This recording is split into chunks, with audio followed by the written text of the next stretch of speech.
Quiero ser prudente y muy mesurado. Me ocupa y me preocupa lo que ocurre y por eso te traje para que con cierta mesura podamos entender dónde estamos, qué puede pasar y qué no puede pasar.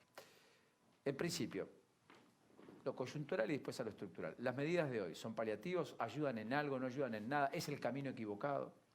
Digamos, lo que ha hecho generalmente Macri cuando tiene problemas de economía es tomar las ideas de la oposición y ponerlas, ¿no? Entonces, la vez pasada fue la devaluación, poner los impuestos, ¿recuerdas?, a las exportaciones, o la idea de Massa de poner impuestos a la renta financiera, y no funcionaron muy bien.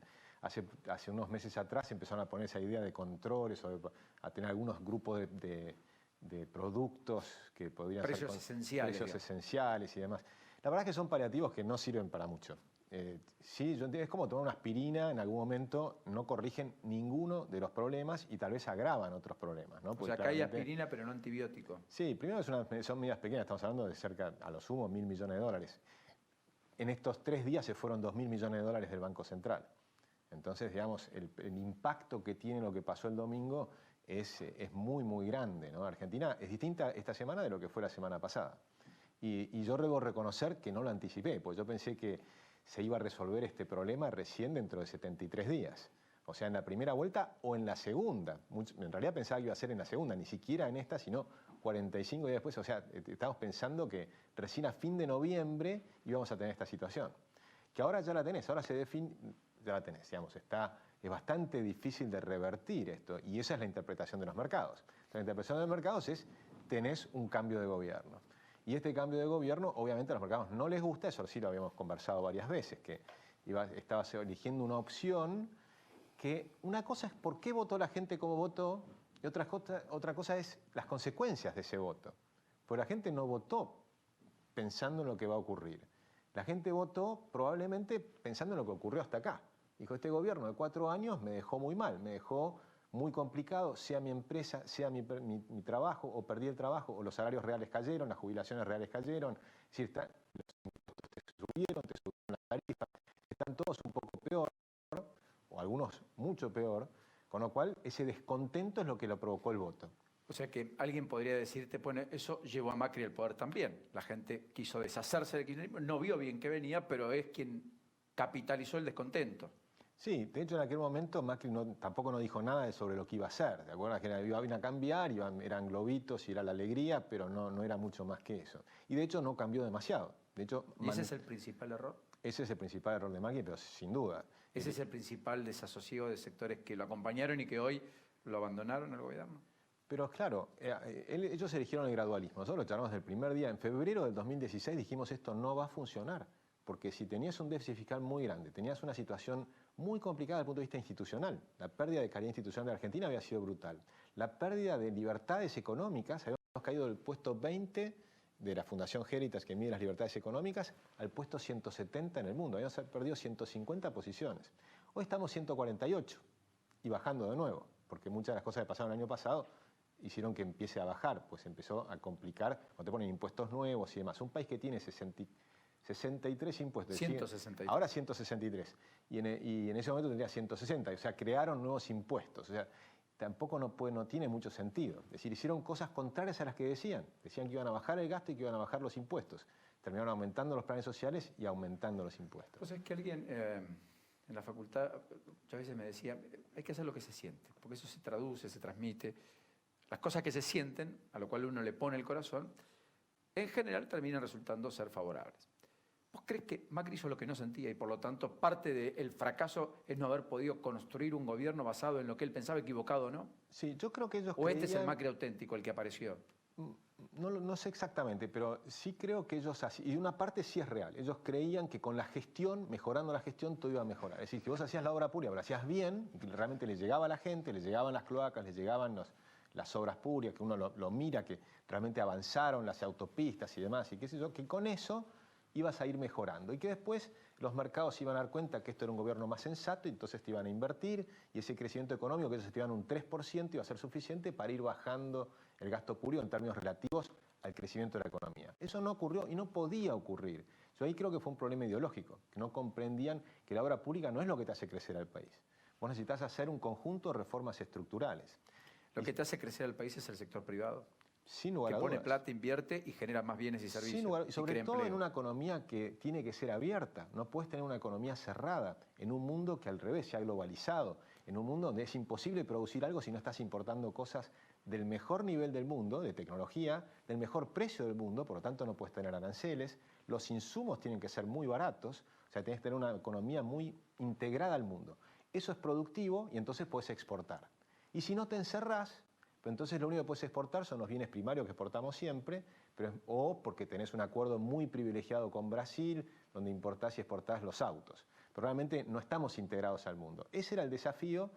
Al final del gobierno logró el acuerdo con la Unión Europea, Mercosur, con Bolsonaro, lo cual estábamos entrando, pero todavía tiene que ser ratificado por 32 países.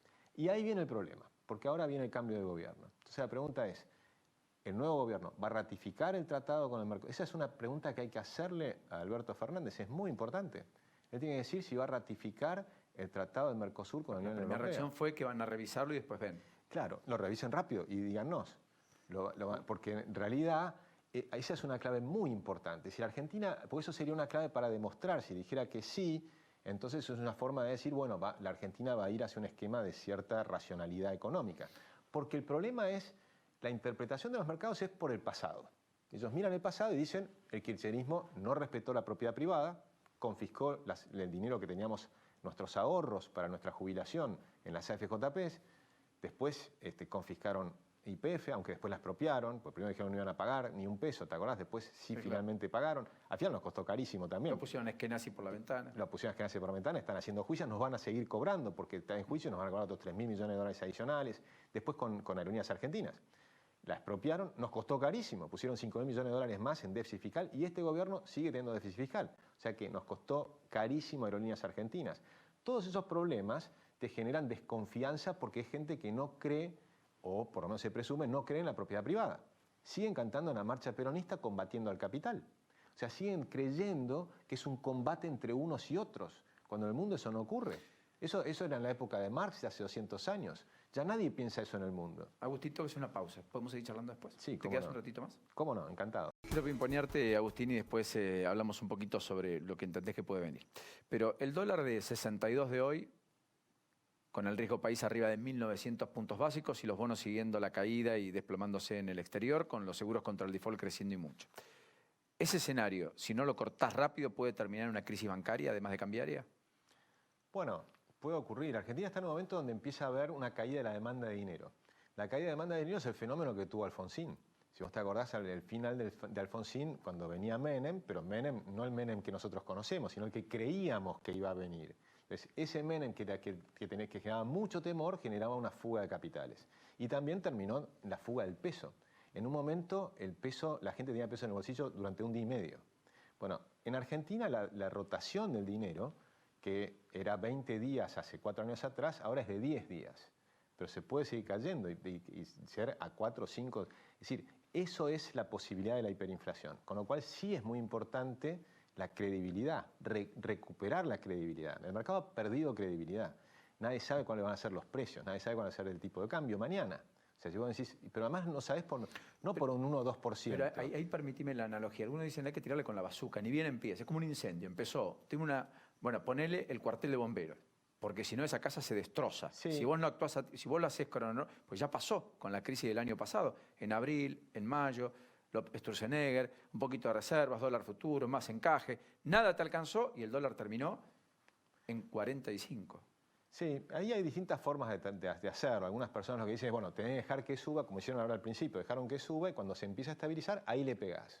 Bueno, no importa, pero en algún momento le tenés que pegar. Claro, pero si le pegás fuerte, lo volvés a hacer bajar. Por ejemplo, en el gobierno lo que había dicho iba a tener un techo en 51.40. Bueno, si pero vos lo dejabas 62.50. Exacto, si vos lo dejabas subir a 62, pero después lo hacías bajar hasta 51... ¿Eso debería ocurrir? Eso sería una forma de hacerle perder plata a los especuladores que compraron arriba. Está bien, entonces, pero ¿eso tenés poder de fuego hoy para hacerlo? Hoy tiene el Banco Central poder de fuego para hacer eso. O sea que si el Banco Central en teoría quiere, puede, decís. Siempre, pero por un tiempo. Siempre y cuando después regane credibilidad. En un escenario donde no reganas credibilidad, se te va eso y ahí empezás a tener un problema, pues se te empiezan a caer las reservas más fuertes. Recuerda que ya bajaron 2.000 millones de dólares las reservas en estos 3 ¿Cuántos días. son líquidas? ¿Cuánto hay de reservas líquidas para poner y para jugar en el mercado? Probablemente ahora queden cerca de 18.000 millones de dólares. ¿Cuánto? 18.000 millones de dólares. Bueno, entonces te hago la pregunta, ¿cómo recobras confianza? Porque con Nacho los planteamos en el arranque del programa, es decir, si esto es corto, si es una manta corta, si estos son anuncios además heterodoxos, no fruto de la convicción, ungidos por la necesidad electoral y demás, pues decís, muy bien, no tenés cómo financiarlo, el mercado te pasa la factura, qué sé yo, ve cierta desorientación, agudizada por el tema de las naftas, si aumentan, qué sé yo. La pregunta es, bueno, ¿cómo recobras confianza? Bueno, ¿qué haces eso? ¿Oxigenás el gabinete? ¿Cambiás el equipo económico? ¿Estás a tiempo? ¿Eso sirve? ¿No sirve? Mauricio Macri no tiene muchas chances. Él lo que puede hacer es lo que está haciendo, tratar de administrar la crisis y sobre todo el Banco Central, y hacerlo lo mejor posible. Él ya está en una situación donde el domingo perdió unas elecciones de paliza. O sea, fue una especie de Tyson contra Johnson, ¿viste? Se levantó, pum, y se cayó. Es el primer round. Si tenés ese problema, entonces hoy el que tiene la llave de la credibilidad es Fernández. Pero lo que pasa es que está un problema. Necesita 73 días para ganar la elección y no la ganó todavía la elección. Recién es candidato. Con lo cual no está realmente en su interés que esto se tranquilice muy rápido tampoco. Entonces, ¿cuál es el problema? Si él quisiera, podría decir lo que te digo del Mercosur. Porque es una forma de decir, mira, lo estamos analizando fuertemente. Ponete el papel de periodista. Ojalá nos pueda atender Alberto Fernández, pueda venir, lo podamos entrevistar, podemos hablar con él pronto. La pregunta es, dame las 4 preguntas que hay que hacerle a Alberto Fernández para al menos aportar algo de tranquilidad en el mundo que toma decisiones ¿por qué no nos cuenta cuál es el modelo del país, cuáles son sus referentes, cuáles son los países que más le gustan del mundo? O sea, si te dice Cuba y Venezuela, estamos en el horno. Si te dice, mira, lo que a mí me interesa es un país normal como Europa, Canadá, Australia, Nueva Zelanda, entonces te va guiando hacia dónde quiere ir. En 2011 Cristina dijo que su modelo era Alemania y no fue justamente lo que terminó. Bueno, pero digamos, por eso digo, y Menem en campaña habló del salariazo y revolución productiva y terminó por con supuesto, Born. Pero es que nadie te va a asegurar, pero por lo menos te empieza a dar algunas señales. Si te empieza a dar la señal de voy a hacer lo posible para hacer un acuerdo de Mercosur y Unión Europea, habrá que revisar alguna cosa, puede ser, pero el acuerdo se va a firmar. Y además me voy a poner de acuerdo con Bolsonaro, a pesar de que me peleé el otro día, no sé qué. Y no le voy a seguir pidiendo que lo libere a Lula, por ejemplo, porque eso es lo contrario de lo que tiene que hacer. Porque al despedir que lo libere a Lula, lo que te está diciendo es, yo estoy en sintonía con el socialismo del siglo XXI. Y ese es el principal temor que tenemos todos. Y ahí, si querés, vamos a cuáles son las opciones que tiene a futuro Fernández. Pues básicamente la pregunta es, ¿cómo va a gobernar el populismo sin plata? Y el populismo sin plata tiene 2 opciones. Una opción es la que propone Laclau, ¿no? Ernesto Laclau. La opción de Ernesto Laclau es buscar un enemigo, pegarle muy fuerte, el enemigo típicamente el neoliberalismo, los bancos, el Fondo Monetario y demás, Estados Unidos, Trump, todo el Bolsonaro. Entonces buscas un enemigo o un conjunto de enemigos y entonces estás como protegiendo a tu gente en contra de ese enemigo. Pase lo que pase en la economía, no es culpa tuya, es culpa del enemigo, ¿no? Como pasa en Venezuela. El gobierno que dice es culpa del bloqueo, lo que fuere, siempre encuentran el culpable. En el caso de Hitler eran los judíos. Entonces cada uno busca un enemigo. De esa forma, dice Laclau, el pueblo, lo que ellos llaman el pueblo, que siempre es una parte del pueblo, pero ellos llaman como si fuera el todo, a ese pueblo se le transmite la libido al líder, se enamoran. Y como se enamoran del líder no le ven los problemas, por eso no ven si es ladrón, esto, el otro. Lo dice Laclau, o sea, está todo en la razón populista. Con lo cual, esa es una opción. La opción esa te lleva a controles, te lleva a tipos de cambio diferenciados, te lleva al cepo, te lleva a poner controles de precios. Lo que dijo Felipe Solá ayer nomás. Sí, cuando dijo no hay que darle dólares al que quiera amarrocar. Algo hay que hacer. No me gusta el cepo, no tiene buena prensa, pero hay que hacer un desdoblamiento cambiario. Y después impuestos, subsidios, demás. O sea que todo se define en la Secretaría de Comercio y en el Ministerio de Economía, quién gana, quién pierde. Entonces el control absoluto del poder. Te lleva Moreno. Con otro nombre, Moreno, con otro método, no importa el método, pero es el método de controlar las ganancias de las personas. Cuando vos controlás las ganancias de las personas, decía Goebbels, les controlás las almas y los corazones. Entonces, si controlás desde el Ministerio de Economía en una economía planificada, esa es una opción. Es la peor de las opciones y te lleva a una situación muy, muy complicada porque te lleva paulatinamente a avasallar las instituciones. Con lo cual, ese es el problema más grande y ese es el problema grave del populismo, que intenta avasallar las instituciones, la justicia, etcétera. Posiblemente el tema de la justicia, como Oro Pilla, está cambiando. Hay una cantidad de cosas que ocurren en países como los nuestros que no tienen instituciones sólidas. Ahora hablemos de la otra opción, que es la que me interesaría que explore Fernández y el equipo de Fernández, y que yo creo que tiene gente que lo puede perfectamente hacer. Por ejemplo, Guillermo Nielsen, que es cómo nos integramos al mundo. El mundo está explotando la productividad de una manera extraordinaria, el cambio tecnológico que hablábamos la otra vez. ¿Cómo volvamos a eso? Que son las reformas estructurales, que como va a llegar un momento crítico, tranquilamente lo que ocurra en los primeros 6 meses, 7 meses, 8 meses, obviamente nadie lo va a poder culpar a Fernández, sino que va a ser culpa de los gobiernos anteriores. Se repartirán las culpas entre Macri y Macri le dirá, bueno, en realidad heredamos, no importa, pero sería todo anterior a Fernández. O sea que todo lo que haga en los primeros meses de reestructuración de la economía y demás, eso no se lo pueden adjudicar a él. Todas las calamidades que vengan son de los anteriores. Eso sí, dentro de 4 años lo mismo que decíamos con Macri. El primer año no te lo adjudicó a vos. 2016 el problema era culpa de Cristina. El 2020 no, el 2019 hoy, esto es culpa de Macri. Es culpa de Cambiemos lo que está pasando hoy. Del mismo modo, el que venga va a tener esos 100 días para hacer una cantidad de cuestiones y después vas a tener un resultado, puede ser muy rápido, porque como esta crisis está siendo profunda, la recuperación, si haces las cosas bien, también va a ser rápida. Con lo cual hay que entender que si, por ejemplo, el año que viene dolarizamos la economía, se elimina la inflación, se desploman las tasas de interés, se expande el crédito, entonces vas a tener una sensación de alivio fenomenal. Si la economía estaría dolarizada, no te estaría pasando esto que pasa hoy. ¿Qué significa dolarizar la economía? ¿Que el dólar sea la moneda argentina? Exactamente, eliminamos el peso. El peso es una moneda falsa, falsificada por los políticos permanentemente. ¿Quién lo tiene el modelo? ¿Ecuador? Lo tienen un montón de países, toda Europa. Europa tenían todas monedas débiles. Todas monedas débiles. Pusieron el euro. Y pusieron el euro. Que acá sería el dólar, porque no tenemos la capacidad de inventar un euro. ¿Podría ser como el peso uruguayo que tiene el reverso y vas y tenés dólares, más o menos? Argentina hizo la convertibilidad, que funcionó muy bien. Lo que pasa es que 90. la interpretación de la gente es que funcionó mal la convertibilidad. Y la convertibilidad funcionó muy bien. La inflación de los últimos 3 años de la convertibilidad fue negativa. Era menor que 0 la inflación. Está bien, pero te decían ahí, yo recuerdo a Dualde, etcétera, era la paz de los cementerios. Eran industrias que cerraban, el desempleo en 18%. Eso decían ellos, pero fíjate, hoy ¿qué tenés? Hoy tenés una inflación fenomenal y se te cierran las industrias y tenés la misma... Porque el problema no es la moneda. El problema es creer que la moneda es la solución de otros problemas. Los otros problemas son los reales. El problema que tenés hoy es que tenés 21 millones de personas viviendo de un cheque del Estado y tenés 8 millones de personas en el sector privado formal. Ese es el problema, que ese es el que hay que cambiar. No lo solucionás devaluando. Nosotros le dijimos, la peor de las soluciones es la devaluación. La devaluación te provoca esto. Lo que están pidiendo los que no quieren una moneda fuerte es lo que está pasando hoy en Argentina. Lo que está pasando hoy en Argentina es elegir la devaluación como solución. La devaluación como solución es aumentar muy fuerte los precios de los alimentos, porque son los bienes exportables principalmente, después, o sea, los precios mayoristas te suben muy, muy fuerte, después suben los minoristas y lo último que te sube son los salarios. Entonces, la devaluación equivale a bajar el salario de la gente. Esa es la realidad. Solucionás los problemas bajando el salario de la gente. Eso no es solucionar los problemas. Agustín, la pregunta final la quiero que la haga Nacho, que la haga Lourdes. Es enormemente atractivo escucharte